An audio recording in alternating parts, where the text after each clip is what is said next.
एक बूढ़ी दादी की कहानी। एक छोटे से गांव में एक बूढ़ी दादी रहती थी। गांव के लोग उन्हें प्यार से दादी माँ कहते थे। उनके बाल पूरी तरह सफेद हो चुके थे, चेहरे पर झुर्रियां थीं, लेकिन आंखों में अब भी अपनापन और ममता झलकती थी। उनका छोटा सा कच्चा घर गांव के किनारे एक नीम के पेड़ के नीचे था। दादी के दो बेटे थे। बड़े बेटे ने शहर जाकर नौकरी कर ली थी और छोटा बेटा शादी के बाद ससुराल चला गया। समय के साथ दोनों बेटे अपनी अपनी दुनिया में इतने व्यस्त हो गए कि दादी अकेली रह गईं। शुरू शुरू में वे चिट्ठियां लिखते थे, लेकिन धीरे धीरे वह भी बंद हो गया।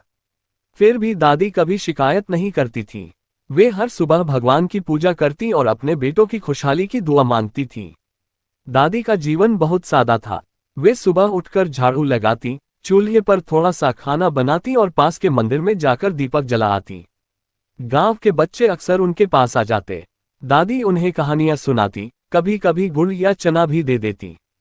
बच्चे दादी से बहुत प्यार करते थे, क्योंकि दादी हमेशा उन्हें सच्चाई, ईमानदारी और अच्छे संस्कारों की बातें सिखाती थी। एक दिन गांव में तेज बारिश हुई। दादी का कच्चा घर टपकने लगा। उस रात दादी पूरी रात जागती रही। अगली सुबह उन्हें तेज बुखार हो गया।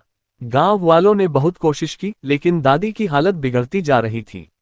उसी समय किसी ने दादी के बड़े बेटे को खबर दी। कई साल बाद जब बड़ा बेटा गांव पहुंचा और दादी को कमजोर हालत में देखा, तो उसकी आंखों से आंसू बहने लगे। उसे याद आया कि कैसे दादी ने उसे बचपन में गोद में खिलाया था, कैसे अपने सुख छोड़कर बच्चों के लिए सब कुछ किया था। उसे अपनी गलती का एहसास हुआ। कुछ दिनों बाद छोटा बेटा भी आ गया। दोनों बेटों ने दादी से माफी मांगी और वादा किया कि अब वे उन्हें कभी अकेला नहीं छोड़ेंगे। दादी की आंखों में आंसू थे, लेकिन चेहरे पर मुस्कान भी थी। उन्होंने कहा, बस तुम खुश रहो, यही मेरे लिए सबसे बड़ा सुख है। कुछ समय बाद दादी थोड़ी ठीक हो गईं और अपने बड़े बेटे के साथ शहर चली गईं। वहां भी वे बच्चों को कहानियां सुनाती और सबको प्यार बांटती। ये कहानी हमें सिखाती है कि माता पिता का प्यार अनमोल होता है। हमें कभी भी उन्हें अकेला नहीं छोड़ना चाहिए, क्योंकि बचपन में उन्होंने हमारे लिए जो किया, उसका कर्ज हम कभी चुका नहीं सकते।